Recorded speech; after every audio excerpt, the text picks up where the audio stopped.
श्री संत बाळूमामा, आज हा संदेश पाहूनही दुर्लक्ष करू नको. देव म्हणत आहे, जर का आज हा संदेश तू टाळलास तर तुझ्या आयुष्यात येणाऱ्या भरपूर अडचणी आहेत. त्या अडचणींना तुला सामोरे कसे जायचे हे तुला समजणार नाही. म्हणून मला आज तू दुर्लक्ष करण्याचा प्रयत्न करू नको. तुझे संघर्षाचे दिवस आता संपणार आहे. मलाच त्या सर्व गोष्टी ठाऊक आहे. तू जीवनामध्ये खूप साऱ्या अडचणींना सामोरे गेला आहेस. तू जीवनात खूप सारा संघर्ष केला आहेस. अनेक वेळा दुःख तुझ्या समोर आलेले आहेत आणि खूप साऱ्या दुःखांना तू तोंड दिलेला देखील आहेस. मात्र यावेळेस तुझे आता दुःख मी स्वतः संपूर्ण नष्ट करणार आहे. मी तुझ्या जीवनावर आता काम करत आहे. मी तुला आता मार्गदर्शन करेल की तुझ्या जीवनामध्ये येणाऱ्या अडचणींना तुला कसे सामोरे जायचे आहे. मी तुला आता सांगेल आणि तू देखील त्या अडचणी दूर स्वतः करशील. मला देखील तुझ्यावर विश्वास आहे. अनेक वेळा जीवनामध्ये संकट येत असतात, जात असतात. तू त्यांचं टेन्शन घेऊ नको, त्यांचा विचार करू नको. मी आहे ना, ते सर्व टेन्शन मी तुझे स्वतः दुःख दूर करेल. थोडंफार सहन करायला तू शिक, कारण जीवनामध्ये खूप साऱ्या अशा कमतरता आहे ज्यांना समोरची माणसं सहन करत असतात.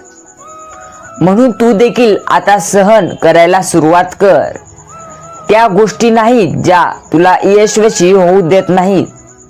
त्या गोष्टींना नाही तर जीवनामध्ये ते जे काही तुझ्यावर सध्या वाईट परिस्थिती आली आहे त्यांना तू सामोरे जाण्याचा प्रयत्न कर. देव आता तुझ्या सर्व प्रश्नांचे उत्तर सोडवायला इथे आले आहेत. जगात सर्वात श्रीमंत कोण, जगात यशस्वी कोण, जगात महान कोण, जगात नालायक कोण, तसेच जगातील सर्व प्रश्न आज तुझे सुटतील. देव स्वतः तुला सांगायला आले आहेत. तर या जगातील सर्वात श्रीमंत व्यक्ती कोण असा तुला प्रश्न पडलेला आहे. देव म्हणतो, मी अनेक वेळा पाहिलो आहे. तू श्रीमंत व्यक्ती म्हटलोस तर तुला फक्त पैशाने श्रीमंत असणारा व्यक्ती दिसतो. मात्र तसे नाही. माझ्या म्हणण्याप्रमाणे देव म्हणतो, जगातील सर्वात श्रीमंत व्यक्ती तोच ज्याला आई बाप आहेत. आणि जगात यशस्वी कोण असतो आणि कोण होत असतो. अरे माझा आशीर्वाद तर तुझ्या पाठीशी असतोच जर तू प्रामाणिकपणे काम करशील. आणि ज्याला आई बापाची किंमत कळाली तो व्यक्ती नक्कीच यशस्वी होऊ शकतो. या जगात महान कोण आहे तर तुला मी सांगू इच्छितो, ज्याने आई बापाची स्वप्न पूर्ण केली तो सर्वात महान व्यक्ती आहे. या जगामध्ये सर्वात नालायक व्यक्ती कोण आहे? जगामधील सर्वात नालायक व्यक्ती म्हणजेच सर्वात वाईट कर्माचा व्यक्ती कोण आहे मी तुला आज सांगतो. देव म्हणता, ज्याने आई बापाला वृद्धाश्रमात ठेवले, त्यांना त्रास दिला, तसेच छळले, तो या दुनियातला सर्वात नालायक व्यक्ती आहे. अरे मेल्यावर आई बापाच्या मड्यावर सगळेच बोंबळून रडतात. खरा पुत्र तो जो जिवंतपणी त्यांची सेवा करतो. मामांचा खरा भक्त असशील तर आई बापांना जिवंतपणे तू त्यांची सेवा कर. जितका मान मला देतो माझ्यापेक्षा मोठा मान तुझ्या आई वडिलांचा आहे. फक्त देवांपुढे चांगले वागण्याचा प्रयत्न करू नको. मी सर्व पाहत असतो. तू जितकं मला मान देतो त्यापेक्षा जास्त तुझ्या आई वडिलांना दे. जीवनामध्ये एक गोष्ट कायम लक्षात ठेव, जितका मला मान देतो त्यापेक्षा जास्त आई वडिलांना नक्कीच दे. कारण माझ्यापेक्षा मोठे तुझे आई वडील आहेत. प्रथम देव मी तुला आई वडील यांच्या स्वरूपात दिलेले आहे. ते तुझे देव आहेत. त्यांना जर विसरशील तर आयुष्यात मी तुला चांगले खुश ठेवणार नाही. ही गोष्ट कायम तुझ्या डोक्यात असू दे. कित्येक काळ तू अडचणीत येतो मला माहित आहे. तुझे सर्व दुःख मला ठाऊक आहे. प्रत्येक काळी तू चिंता करत असतो. जर तुला चिंतामुक्त व्हायचे असेल तर माझे संदेश ऐकत चल. मामा म्हणतात, जो भक्त मन लावून माझे संदेश शांतपणे ऐकतो तोच खरा माझा भक्त होय. फक्त अडचणीच्या वेळी मला हाका मारू नको, तर इतर वेळी देखील मला वेळ देत चल. आयुष्यातील असे काही मिनिट, असे काही तास, नाहीतर अख्खा दिवस तू एका गोष्टीमध्ये घालतो. मात्र ज्या ठिकाणी तुझे चांगले होणार आहे, ज्या ठिकाणी तुला काहीतरी शिकायला भेटत आहे, तिथे वेळ घालायला मात्र तू मागे सरतो.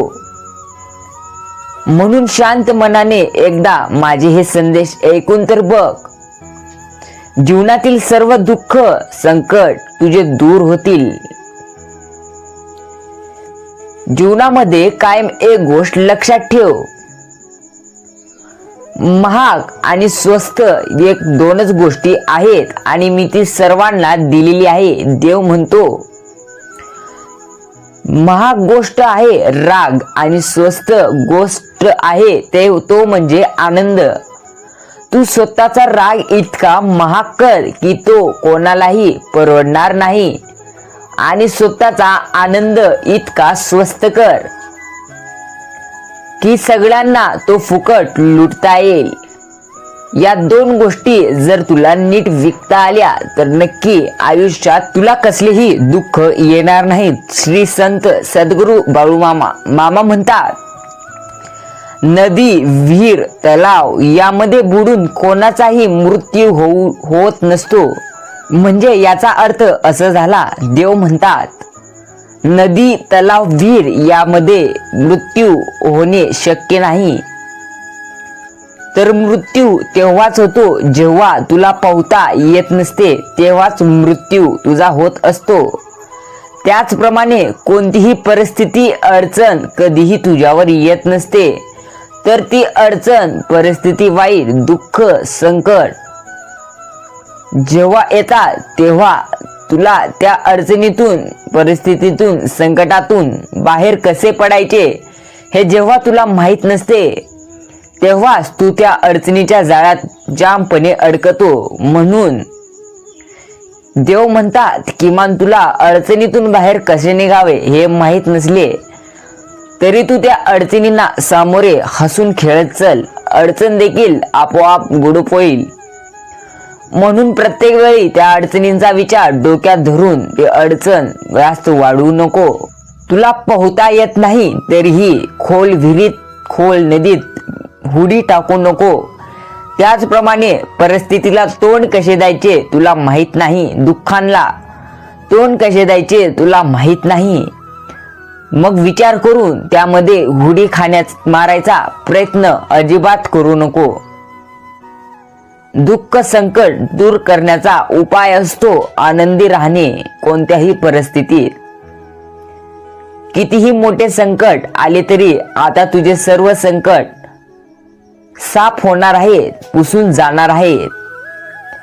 तुझे जीवन कोण लिहिले आहे? मीच आहे. मग मला माहित आहे तुझ्या जीवनामध्ये कोणत्या गोष्टी कोणत्या वेळी घडणार आहेत.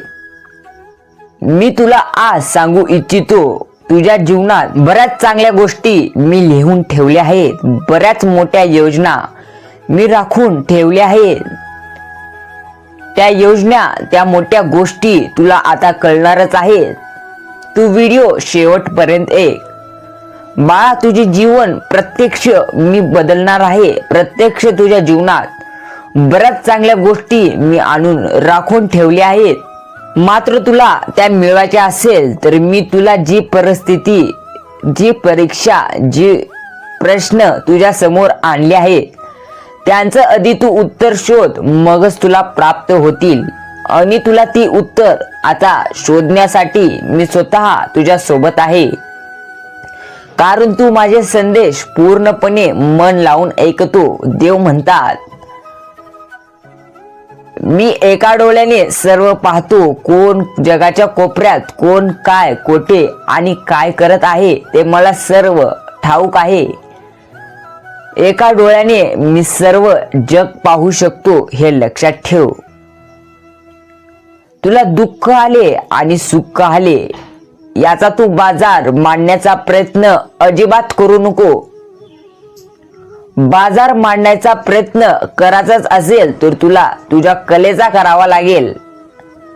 जर तू तुझी कला लपवून ठेवशील, त्या कलेचा काही जीवनात उपयोग करणार नाहीस, तर तू समज माझा अपमान करत आहेस. कारण मी तुला ती कला दिली आहे आणि मी तुझ्याकडून अपेक्षा ठेवली आहेत की तू त्या कलेपासून काहीतरी चांगलं करून मला दाखवशील. मी जी तुला कला दिली आहे त्या कलेतून तू काहीतरी होऊन दाखवशील. मी तुझ्याकडून अशा अपेक्षा ठेवल्या आहेत. म्हणून बाजार मांडायचा असेल तर तुझ्या आताच कलेचा मान आणि जीवनात यशस्वी हो. मात्र दुःखाचा आणि सुखाचा बाजार मांडण्याचा अजिबात प्रयत्न करू नको. कारण ह्या जगामध्ये प्रत्येक जण मतलबी आहे. तुला माहित असेलच, पण मी तुला सांगतो. अगरबत्ती हे ईश्वरासाठी हवी असते म्हणून विकत घेतात, पण सुगंध मात्र स्वतःच्या आवडीचा पाहत असतात. म्हणून प्रत्येकावर जास्त मन लावून विश्वास करू नको. तुझा बाजार दुःखाचा सुखाचा मांडत बसशील तरी दुनिया एक दिवस तुझा बाजार करेल. बेहू नको, मी तुझ्या पाठीशी आहे. तुझे दुःख संकट मी स्वतः नष्ट करणार आहे. तुझ्या दुःखाला मी आता एका जागी थांबवणार आहे. कित्येक काळ संघर्ष करत राहशील, कित्येक काळ दुःख सहन करत राहशील. मला माहित आहे किती काळ अजून तुझे संघर्षाचे उरले आहेत. आणि तुला सांगतो, तुझे आता थोडेच दिवस संघर्षाचे उरले आहेत. म्हणून चिंता करणे थांबव आणि अजून थोडी मेहनत करायला सुरुवात कर. जीवनात क्रोध आणि वादळ या दोन गोष्टी सारखेच आहेत. जर क्रोध आणि वादळ हे दोन्ही शांत झाले तेव्हा समजते किती नुकसान झाले ते. म्हणून तुझा क्रोध जास्त असेल तर तुझ्या शरीराचे देखील नुकसान होते आणि तुझ्या नात्याचेही आणि तुझ्या जीवनाचेही. जास्त क्रोधित होऊ नको. जीवन आहे तेवढ्यात मी तुला दिलो आहे तेवढ्यात समाधान मानून घे. कारण जितकं तुझ्या नशिबात मी दिले आहे तितकेच तुला मिळणार. त्यापेक्षा जास्त मिळवण्याचा प्रयत्न करायचाच असेल तर मेहनत कर, जीवापाड. मी नक्कीच तुझ्यासाठी ते सर्व काही देईल, त्यापेक्षा जास्त. मात्र तुला मेहनत करावी लागेल त्यासाठी. म्हणून जास्त काही मिळवण्याचा प्रयत्न घमंड मध्ये करू नको. देव म्हणतात, तुला दिवसामध्ये जर एक देखील समस्या आलेली नसेल तर तू चुकीच्या रस्त्यावरून जात आहेस असं समज.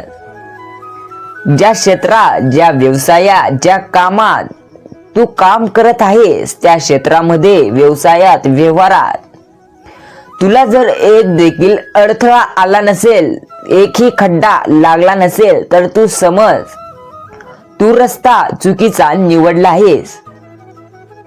तुला जर समस्या आली असेल तर नक्कीच तुझा रस्ता योग्य आहे.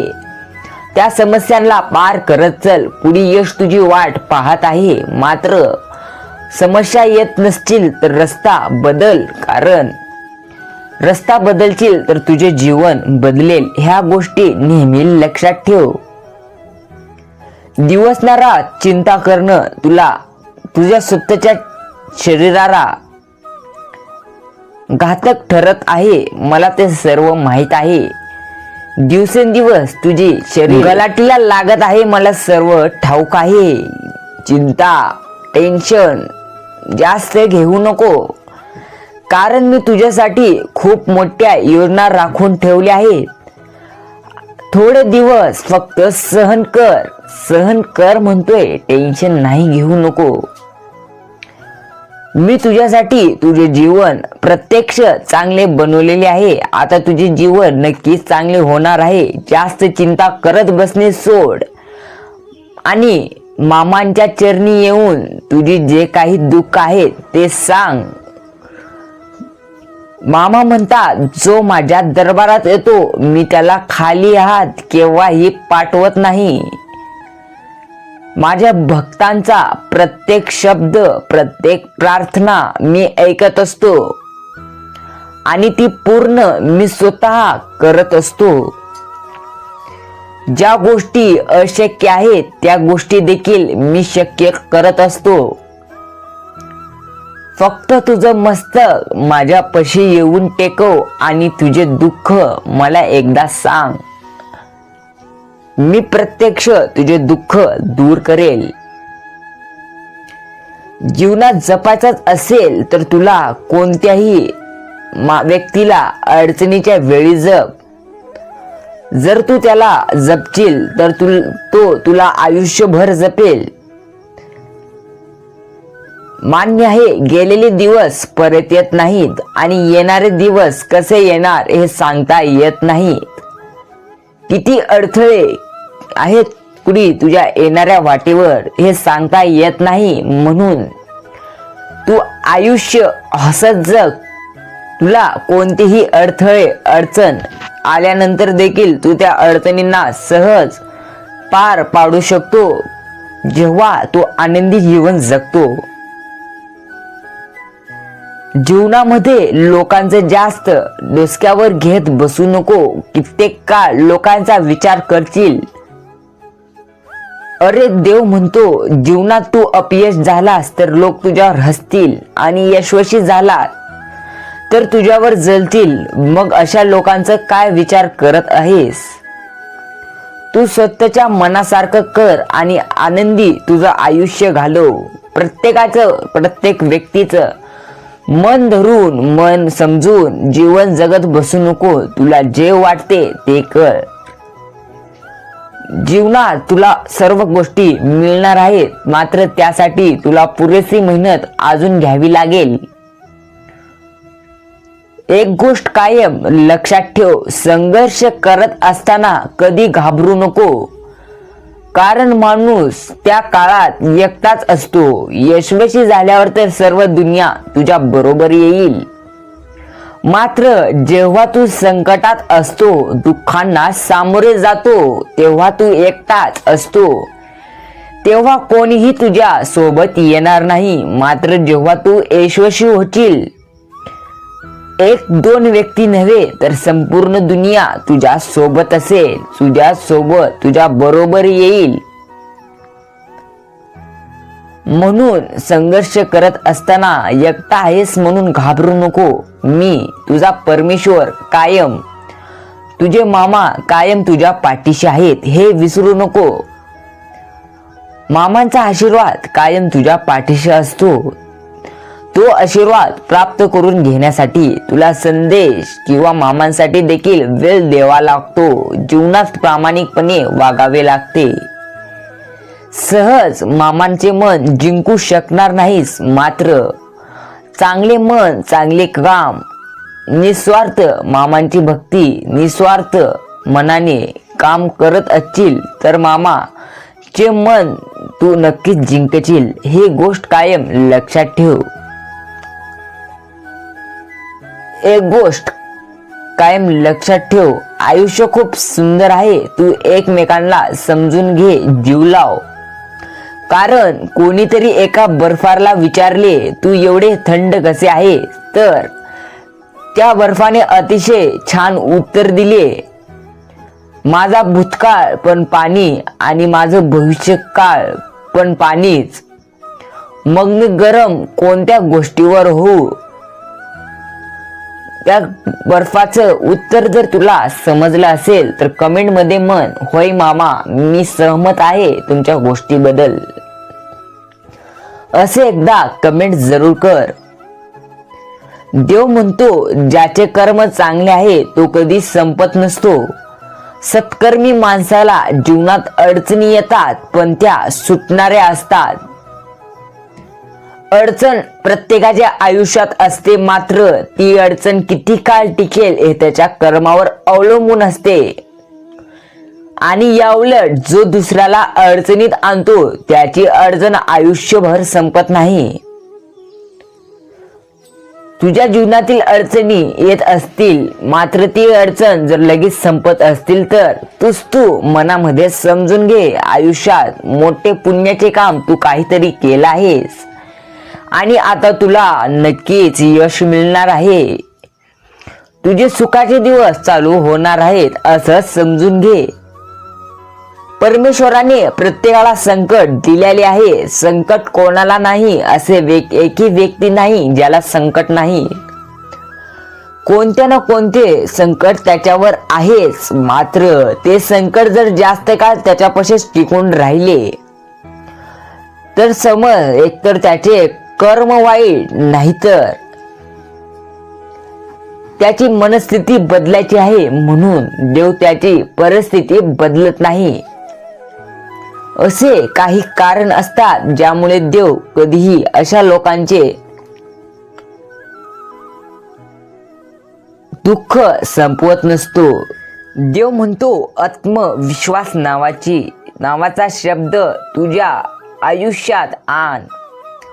आत्मविश्वास नावाचा एक शब्द तुला अशा डोंगरावर पोहोचवेल ज्या डोंगरावर कोणी चढले नाही.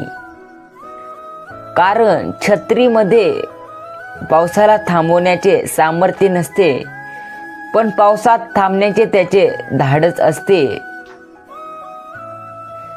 आणि आत्मविश्वास यशस्वी होण्याची खात्री देऊ शकत नाही, पण संघर्ष करण्याची प्रेरणा मात्र नक्कीच देत असतो. म्हणून स्वतःवर विश्वास. कितीही मोठे संकट दुःख आले तरी आता भेऊन जमणार नाही. संघर्षाचे दिवस आहेत, संघर्ष कर. पुन्हा सुखाचे दिवस आल्यानंतर संघर्ष करण्यासाठी तडपशील, कारण मी तुला इतके सुख देईल. जर का तू मामांचा संदेश वेळ देऊन संपूर्ण ऐकला असशील तर कमेंट मध्ये जरूर म्हण, मामा मी तुमच्यासाठी माझा महत्त्वपूर्ण वेळ संपूर्ण तुमचा संदेश ऐकण्यासाठी दिला आहे, असं जरूर कमेंट कर. भेटूया असंच एका नवीन संदेशासह, महत्त्वपूर्ण माहितीसह ह्याच यूट्यूब चॅनलवरती. जय श्री संत सद्गुरू पाळू मामा यांच्या नावाने चांग भलं. भेटूया